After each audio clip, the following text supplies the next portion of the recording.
Ladies and gentlemen, welcome back. Yo, these sounds are scary as hell in my ear already.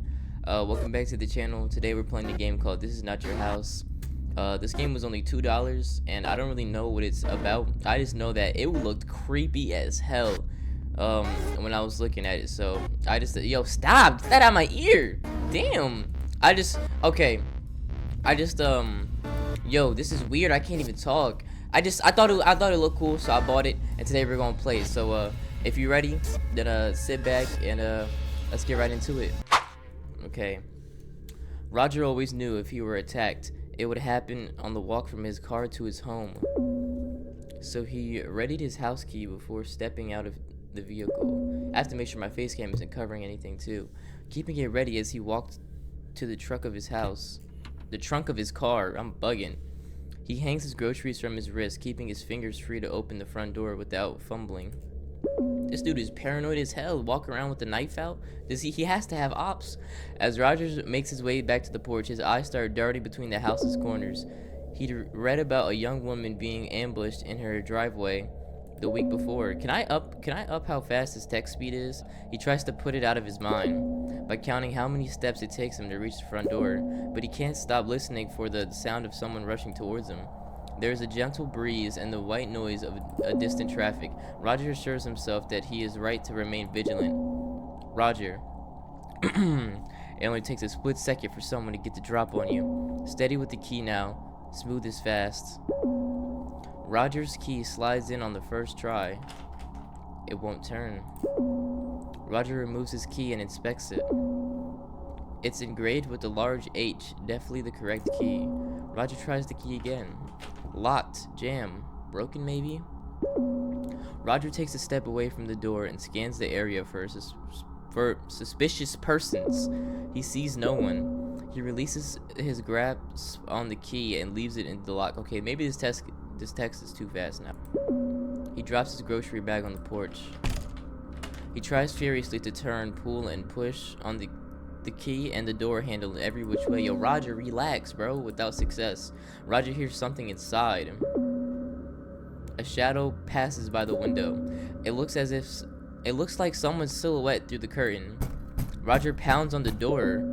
Open up this instant. The police are en route. Yo, what's going on, Roger? The door unlocks from the inside. Homeowner, can I help you? You can start by getting out of my house. This house does not belong to you. Check the deed, lady. A deed is only a piece of paper. One that proves that this house is my property. Oh, let me give her a voice. Personal property is a social construct. Those who inhabit a space own it. Excuse me? Ooh, am I about to kill her? Let her have the house. Take your house back. Okay, I think Roger might be bugging and this is not our house. So I guess let her have the house, because I don't want to go crazy and just slaughter this woman. It's like, yo, it's not even my house. So I'm gonna let her have the house. Keep the house. I'll take my car and head down to the station. See, that's smart. Which car is that? The one that I pulled up in. I didn't notice. The only one sitting in the driveway. But sir, that's my car. What in the hell? Roger turns just in time to see the car he calls his own reversing into the street. Oh, he sees the homeowner wave to him from the driver's seat and disappear down the road. Here, let me help you with that. Roger tries to run after his car, but the homeowner grabs a hold of his shirt. She slips it off with one sweep. Roger spins around, trying to grab a hold of his button down. He feels goosebumps forming on his arm and as his nipples harden. Give me my shirt. What's happening? No need for these either. The homeowner grabs the hem of Roger's pants. What am I playing right now? Hello? And yanks backward, knocking Roger flat on his back. The homeowner quickly slides off his pants and the remaining articles on his person. Roger lies dazed with his head pounding from the collision with the porch. He can hear the sounds of rustling fabric and crinkling plastic bags. Roger wraps his arms around his head and groans. Please, not my chicken. The homeowner gathers Roger's things, glides into the house, and slams the door shut. Roger pulls himself to his feet. He cups his genitals in his hands and tries to keep them warm. He shakes from the cold. What the hell am I playing right now? Let me quick save this game real quick. Seek shelter, find help, wait her out. Find help? Oh, but I'm running around naked. I might look kind of crazy. They might get me arrested. Driven by the belief that he cannot resolve the house theft on his own, Roger runs off to find help. Running down the road as he spots a police cruiser on patrol, Roger begins wildly flailing. Why am I always yawning when it's time to record? I'm not even tired, damn. Roger begins wildly flailing his arms and calling out to the vehicle to stop. The cruiser comes to a halt and the officer steps out from the passenger side. Roger sprints towards him shouting, attempting to explain the situation. The officer enters a defensive stance and draws his weapon at Roger. Bro, what's up with y'all? Roger freezes in place, thrusting his hands in the air. Don't move, hands! Let me see those hands! They're up. I'm cooperating. Suspect is uncooperative. I'm cooperating. What am I a suspect of? Turn around. I said turn around right now. What is going on? Roger complies. Walk backward towards me. Roger walks backward toward the officer. Not so fast. Roger stops in a lethal game of red light, green light. Did I say stop? What is going on in this world right now? Roger, am I in hell? What? Roger does not speak and he does not move. He does not want to alarm the officer. Come on, hurry up. Roger very slowly walks backward toward the officer. I said slowly, not slow motion. Pick up the pace. Roger does not hasten his pace. He's terrified of doing something that could be seen as threatening. I would be too. That's it. The sound of the officer's stunning footsteps draws near to Roger. Roger hears cuffs being readied behind him. He feels the cold metal pressed against his wrists. Damn, butt-ass naked against the cop car. Wow. The officer thrusts Roger against the hood of his car. Roger can feel the cuffs tightening further, cutting off circulation. Please, officer, I'm cooperating. The officer yanks Roger off the hood and steers him with the chain of his cuffs. The metal digs into Roger's wrist as he fails to anticipate the officer's movement. The officer pushes Roger into the back seat and slams the door. The officer quickly climbs into the front seat and jumps on the radio with dispatch. Roger's naked body wiggles against the leather in the back seat as he attempts to sit up. The officer brings his fist down on the car's dash. Keep it down back there! A few tears stream down from Roger's face in the dark. The tears make him feel ashamed, but he cannot suppress how angry and helpless he feels. Please, someone has broken into my house. Look, we're passing by it right now. Just pull over. The old someone stole my house routine. Save it for the judge, junkie. I knew I shouldn't have done this. I'm not a junkie. I'm a senior citizen and I need help. You don't see many elderly junkies, huh? What are you talking about? The officers sit in total silence as they cruise towards the station. Roger sits back and tries to not exacerbate the situation further. So you're telling us that you went out shopping and returned home to find your locks were changed? That's right. Then I started pounding on the door and some strange woman answered. Strange how?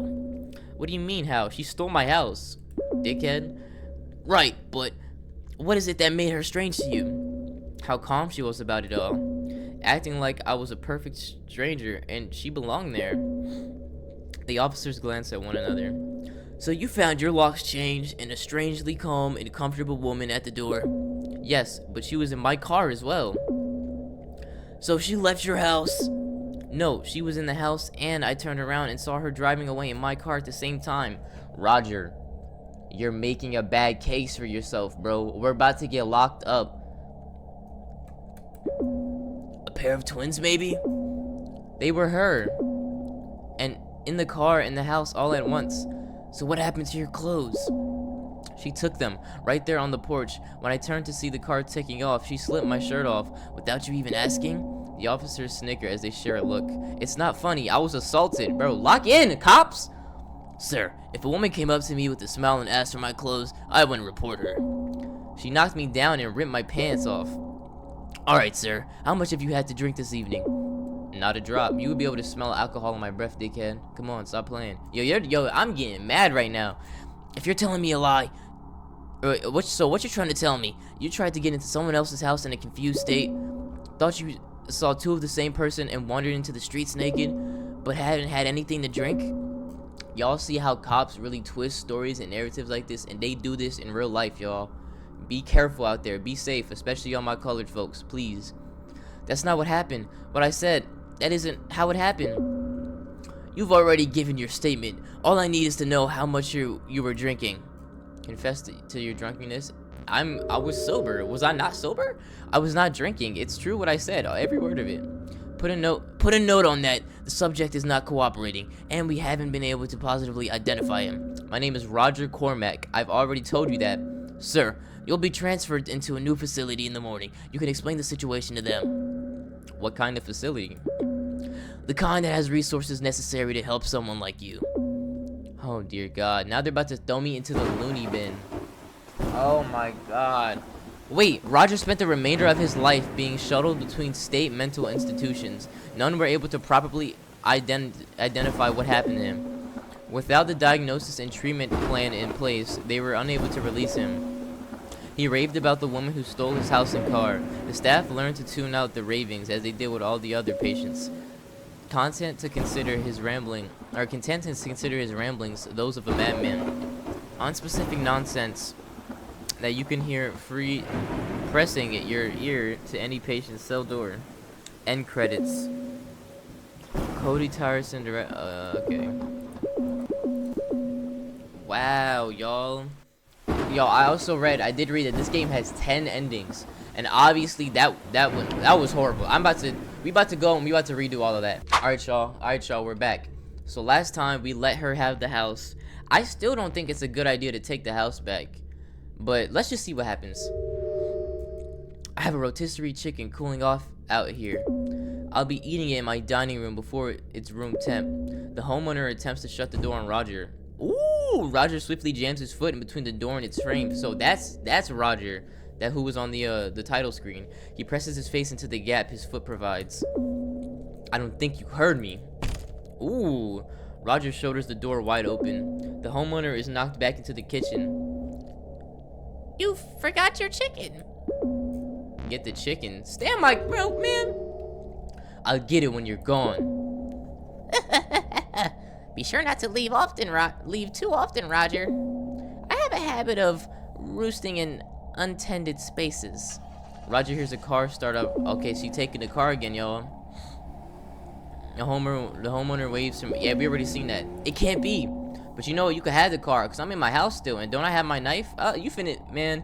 Roger rolls around. The homeowner is no longer in his kitchen. He proceeds to clear the house, room by room, until she's gone. Damn, so she made off with my car, but at least I'm in the crib. This is already going way better. Roger spent the next few days gathering up every trace of the homeowner's presence and passed it on to the authorities.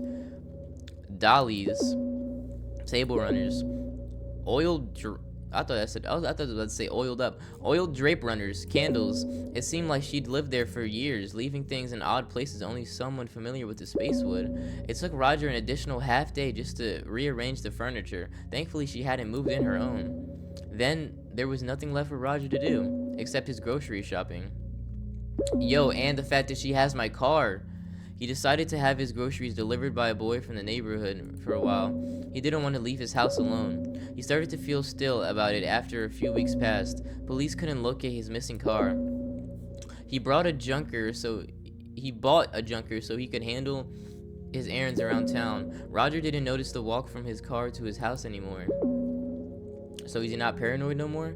The only thing that worried him is whether or not he could turn his key when he got home. A shadow passes by the window. End credits. It was that easy the whole time? Wait a minute. Oh, did the cycle repeat? Let me go back. Okay, wait. The only thing he worried about... Okay, so after that situation, a few weeks had passed, and the only thing that worries him is the fact that if he turns his key and the lock is changed, then he'll be scared again. But a shadow passes by the window, and y'all heard that noise. Hold on, let me go back.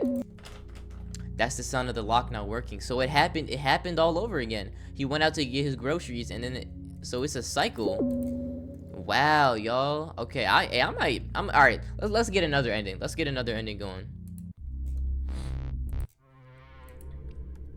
All right, y'all. We back again. This time, we're gonna let her have the house.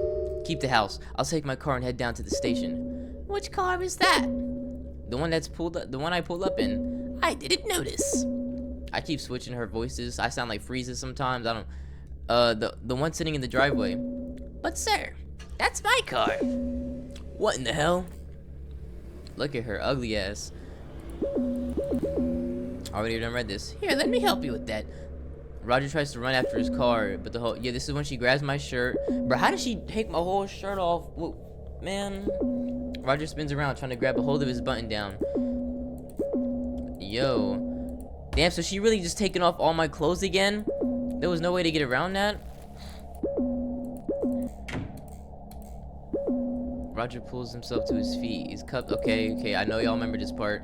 Okay, last time we went to find help. Now we got seek shelter, wait her out, break down the door. Go ballistics. Roger's just.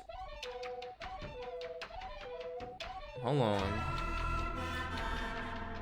Hey. Listen. Nah, I can't freestyle to that. That's crazy. Roger's a strong man, but not strong enough to break down a door with his own bare feet. So instead, he takes a swing at the door's window.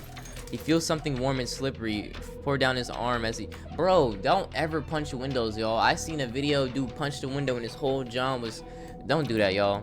He manages to get a grip on the lock and slide it open. Roger opens the door and shuffles inside. He hears heavy footsteps from the floor above. The footsteps indicate the homeowner is headed for the stairs. Shit.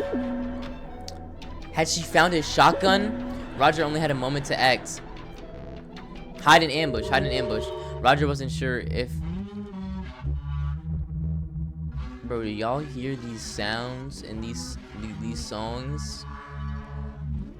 This game is evil. Roger wasn't sure he could make it to the kitchen and back before the homeowner reached him. He pressed himself against the corner wall at the bottom of the staircase. Okay, he like these with it. He like this right now. Yo, these sounds are weird. But he like these right now. He ain't one of these. But he don't got a gun though. Hoping to remain out of sight, the homeowner's heavy footfall makes it easy to follow her movements. Roger sees the barrel of his shotgun slide through the entryway. He grabs hold of it and rushes around the corner. Am I bleeding or what? The homeowner falls back on the stairs. Yup. Good move, Roger. Roger yanks the gun away with her with his good hand. Okay, so my arm is cut. My arm is messed up. The homeowner stares at Roger and tries to sit up. Roger brings the butt out of hit her with one of those. Okay. He presses down, grinding and twisted into her. Okay, he doing one of these right now. Her smile peeks out at him from around the gun stock. She reaches for the trigger. Roger pulls the gun away and brings it down on her face. Okay, so nah. So he had the gun like this, y'all. He hit her with it like bam. And then he was like driving it into her, I guess. And then she tried to reach around and pull the trigger while he had the gun like this, so he would shoot his own self. But he hit one of those. He said, reversal. And then he hit her again. Hey, listen, it's not a lot of visuals going on, so I'm just trying to help y'all out. You know what I'm saying? If y'all don't see what I'm seeing. And again, keep hit. Roger done left her brains leaking. Damn, Roger. Relentlessly fragmenting into distorting her features into a puddle. He was satisfied when he could no longer see her eyes. I don't like these sounds. The police arrived shortly after. A neighbor called 20 minutes earlier due to the sound of breaking glass. Roger's defense team could not adequately explain the circumstances leading into him viciously beating an unarmed woman to death in his home. A woman police were never able to identify due to excessive facial and dental trauma, missing fingerprints, and a lack of documentation. The jury found Roger Cormack guilty of first-degree homicide. The prosecution convinced the juror that Roger had kidnapped the woman and killed her when she attempted to escape his home. Man, hell no. How did y'all... Roger now inhabits a cell on death row awaiting lethal injection. End credits. Damn, another... Yo, what is going on? But how did the police describe my missing car though? Cause did she not have her little shadow clone jutsu come and take my whip away? How does that get explained? And she left no fingerprints in the whole house. Didn't she rearrange the whole, whatever. Hey, I'm gonna keep getting endings, yo. This game is crazy as hell. Okay, y'all, we back. Let her have the house again. We gonna do it again, and we already seen what happened, so we just gonna skip that. Break down the door. Okay, we broke down the door and we found help. Now I kind of want to seek shelter, but wait her out sounds interesting. Okay, Roger was not one to bully others or be bullied himself. He stood firmly on his porch like any respectable citizen would, butt-ass naked. That's probably not a good idea. He spent the first few hours hollering and pounding down his own front door. Yo, can't he just run to the neighbors that should know where he lives and be like, y'all help, there's a lady in my house, y'all know I live here, y'all my neighbors. Maybe I'm bugging. As it grew late and cold, Roger began to lose feeling in his, I knew this would happen, y'all. I just had to see. His pounding became limp and inconsistent. His hollers turned into hoarse whispers. He became warm and a bit drowsy. That's how you know you about to die, yo. If y'all start getting if you're so cold in the cold and all of a sudden you're warm, that's your body's last ditch efforts, bro. You're about to die, no lie. I learned that from a movie. Roger reasoned it was best to get some rest and resume his valiant opposition in the morning. Or opposition, I don't know. Morning did not come for Roger. Damn, I knew that was gonna happen, but you know, I had to see all the options. He sat on the porch, curled up, and nestled his head in. So how come the neighbors called the cops last time over broken glass, but they didn't call the cops after hours of me banging and screaming at my front door? What's going on with everybody in this game, y'all? It was the comfiest and sleepiest Roger has ever been. Damn. The homeowner discovered Roger at dawn and called the police. The cause of death was determined to be hypothermia. He was tagged as John Doe and placed in a morgue to await. Bro, do I not have no family or anything? Roger's final moments were warm and he was not afraid. End credits. That was a fast one, y'all. I kind of expected that to happen because they kept stressing how cold it was outside. But okay, so that's 4 to 10 endings. Maybe I should get 5 and I should call it a day. But I kind of want to get all 10. I'm not even gonna lie to you. But let's just get to it. Okay, y'all, here we go. We gonna let her have the house again. And now the only option that we had yet to select is seek shelter. With no immediate means of retaking his house, Roger thinks it's best to find somewhere to rest. He takes off into the woods in search of shelter from the elements. Roger finds a grove just before dark. What the hell? At its center stands an immense hollow tree. Roger crawls inside and huddles against its bark for warmth. Bro, these sounds in this game are creepy as hell. I also saw that in the reviews. People were talking about, yo, the sounds and the songs. They like, this is a disturbing game, y'all. It protects him from the biting wind outside. He settles into a comfortable position. His breathing slows and he drifts off to sleep. He wakes up the next morning to terrible hunger pangs. He crawls out the tree and onto the dewy forest floor. He scurries around looking for food. He happens upon a large growth of mushrooms. Man, don't eat them damn mushrooms, Roger. But I'm a quick save though, and I'm gonna go back and I'm gonna eat them mushrooms. Don't eat the mushrooms. Roger wasn't sure if the mushrooms were poisonous or not. He didn't want to risk dying for a single breakfast. Right, he let them be. But the fact remained, he was hungry. He set out for the edge of the forest at a brisk pace, sculling through the tree line parallel to the roadway to hide his nakedness. As the forest thins, he ducks into alleys and hides behind garbage cans. He smells something on the breeze. It makes him salivate and clench his fists with an aggravated. Now I'm about to look like a crackhead again. Bright red. Something catches Roger's eye. A fire station. They might be able to help. Go to the fire station or follow the scent of food. I mean, I guess go to the fire station, but like, reason compels Roger to stop at the fire station and seek assistance. He knocks on the front door. The man answers seem unfazed by Roger's lack of dress. Roger, sir, is it possible the station has some clothing it could lend me? I don't like what they talk about in my ear right now. Or some food to spare? Got plenty of both. Come on in. That's kind of suspicious. Why is he not weirded out at all? I'm butt booty naked in the cold right now. Roger is given a baggy t-shirt with the monogram of a defunct company on it, accompanied by some ill-fitting pants.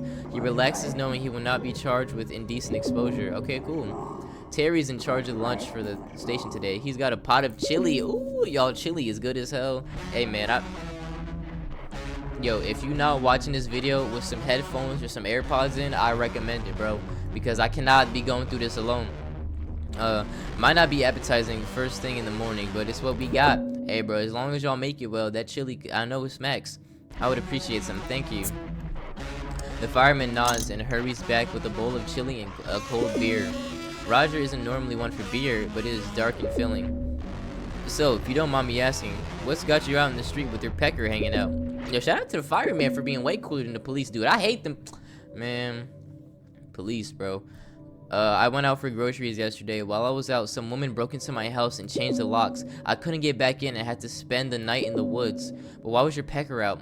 Do you like shopping naked? ... No, the woman had an accomplice who broke into my car while I was trying to get into the house. I tried to stop her from taking the car, but the woman in the house jumped me from behind when I did. I took a bad blow to the head. She stripped me on the porch, and her pal took off in my car. This is all you had to say to the police, Roger? Maybe he just didn't have time to think or whatever. I don't know. Fireman scratches his beard. Why didn't you tell the police?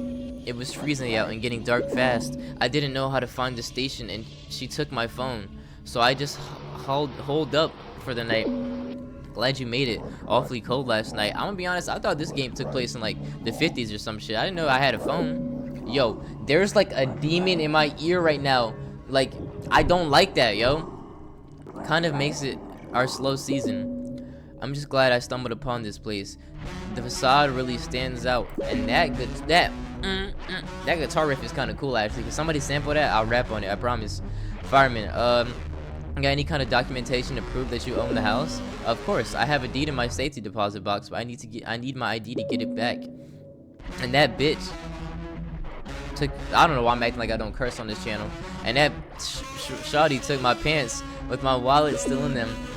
You think she's still in the house or took off in the car with her pal? She had no intention of leaving, I can tell you that.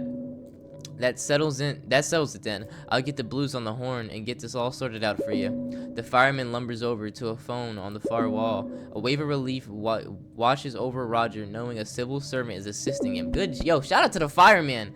Still, the fireman's reaction to Roger's story troubles him. Yeah, that's a little odd how he doesn't really, you know what I'm saying, but he doesn't want the fireman thinking of him as some crazy old man. How old is Roger? I said I'm a senior citizen. Worse still, Rogers worries he's a crazy old man and just doesn't know it yet. Damn, can y'all imagine that feeling? Can I pause this game real quick and so I can stop and talk? Damn, what the hell? Wait, go back.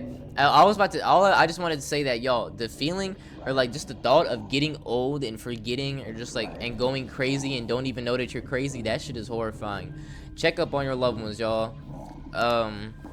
Yeah, man, that's some scary stuff, no lie. A part of him hopes the woman is still in that house to prove himself. Yo, I don't like this dude in my ear right now. Go, get that off my screen. Is that a gunshot? When police arrive to Roger's residence, they find the homeowner barricaded inside the room upstairs, raving that the house is hers. She's been there all her life. It's her childhood home. She demands the police get a warrant to search the premises, but she is unable to provide personal ID or proof of residence. Yup. Bearing no legal claim to the property, she cannot refuse them entry. Yup. Got her. Yo, this might be the best ending, y'all. They're unable to locate Roger's wallet, believing that the homeowner has destroyed it. Roger's social security card and birth certificate are recovered from the premises, which he uses to acquire the deed from his safety deposit box. With the proper paperwork secured and presented to the authorities, Roger is permitted to entry in his home. The homeowner is taken into police custody. Roger spent the next several years checking in on the homeowner as she was transferred between a variety of state mental institutions. This is what happened to us the first time, and now what's happening to her. Damn.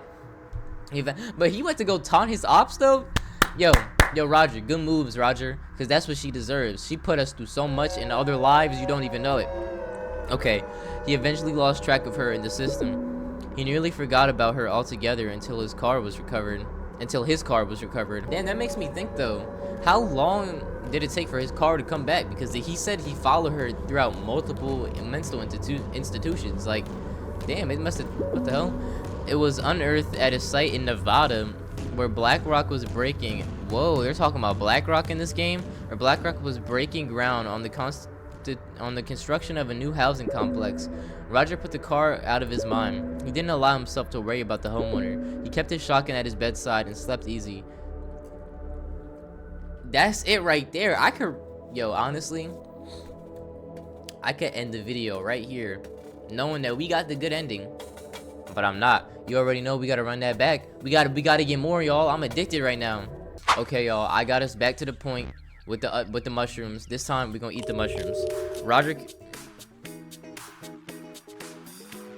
Whoa. Whoa. Whoa, bitch, get out of my house. My name is Roger and I don't got no blouse.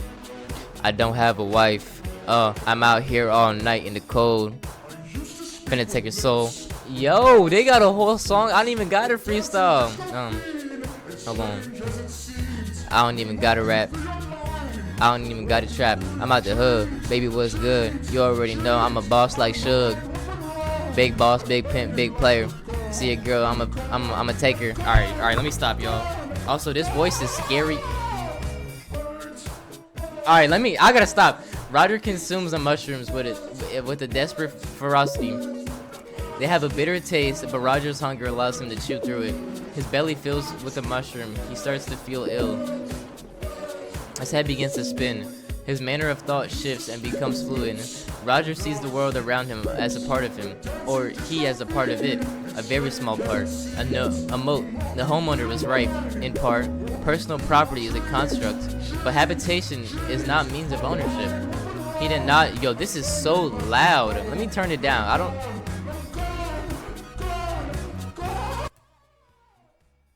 Okay, I turned it down just for now, y'all, because I don't know how loud that is in y'all ears. I don't want to do that to y'all. He did not own the immense tree anymore after sleeping in it than he did before knowing it. The moat merely landed on the tree. In the morning, it came upon some mushrooms and began thinking. Oh, my cat just walked in, y'all. It's Pluto. Y'all remember her from the last video? Okay. Began thinking of it from the world before itself. It surrendered itself to the soil, to the cool damp, to the network, forsaking hunger. I hate that sound. The boom. Forsaking words like Roger and returning home. Damn, this dude went crazy in the forest and OD'd on some mushrooms. But okay, this time I think I'm gonna get one more ending, y'all, and then we gonna have to wrap up the video like that. Okay, y'all, this time we're gonna not eat the mushrooms, and then let's skip forward. We're gonna follow the food this time. Roger's hunger takes a hold of him. It demands satisfaction, so he follows the scent in the air. He finds his way to the nearby Ultra store. The welcomer at the door barely noticed him, distracted by a handheld gaming device. This dude is on his Nintendo Switch while a butt-naked man is walking into the store. Fire his ass now! Roger wanders into the vacant halls of the store until he finds men's clothing. He grabs a simple outfit, a pair of socks, and some sneakers. He heads straight to the ready-made meals by the self-checkout. Piping hot pizzas ready for breakfast. Ooh, I know that has to be good after being out in the cold for a while. Roger grabs one of the boxes and takes a seat on the floor in front of his display. He used the box as a plate and chows down on the warm treat. A bit sleepy but satisfied, Roger takes a moment to think. With some warm clothes and a full stomach, the answer strikes him as immediately. Roger shuffles out the store, leaving his discarded pizza boxes and tags on his clothes. He makes his way to the ATM outside the store's entrance. Roger reads the display and looks down. He sees the ATM's orifice. He slides his arm inside. It's cold, pulsating. What is going on? Roger looks up at the display. His fingers grope the inside. Bro, are we about to smash the ATM? What's going on? And I'm not talking about breaking it. Roger feels the raised shape of the numbers on the keys. He pokes his pin into the pad. The ATM proceeds his funds. Roger pays for the clothing and pizza while checking out some additional supplies. I thought we didn't have our wallet on us. How did we do that? Roger never committed a criminal act. He was distressed to discover how easy it was. At his own house in broad daylight. No one paid any attention as he hooked up a hose to the gas tank outside of the house. No one batted an eye when he broke the kitchen window, or when he ran the gas tank's hose through it. Not even when he threw a lit Zippo inside. The neighborhood only took notice when they heard boom! The result. The fire department was the first to arrive on the scene. Roger was impressed by their response time. Thankfully, their investigative abilities left much to be desired. They declared the fire a natural accident caused by a gas leak. Roger was able to claim the amount on his insurance policy and use his money to buy a home closer to his grandchildren. I thought that last ending, not the mushroom one, but the one before that, was the good ending. This might have been better. So we walked into a grocery store fully naked, put on some clothes, ate some food, paid for it all, lit the whole house on fire, blew that hoe up, claimed the insurance, and then we moved closer to our grandkids. If you ask me, that's low-key. We got revenge on her. We blew her ass to smithereens. We moved closer to our grandchildren. We look mad happy in this picture. Look. That might be the best ending, y'all. If you want me to come back, and I think there's only 3 more endings, I might revisit this game at the end of one of my other videos, but that was This House Is Not Yours, y'all, or whatever it was called. I don't really know. Actually, let me just go to the... Yeah, This House Is Not Your... This is not your house. This is a sloppy ass outro, but I don't care. This was a great game. If y'all enjoyed, make sure to, you know what I'm saying, ding. I'm gonna play the sound that, yeah, like and subscribe. Share it to your peoples, share it to your mom, your grandmom, your grandpops, on your social media. Do all of it, you know what I'm saying? And it's been your host, Doodoo Garbage Facecam, aka I Love Mercy, and I'm out. Peace. Damn, that was a banger.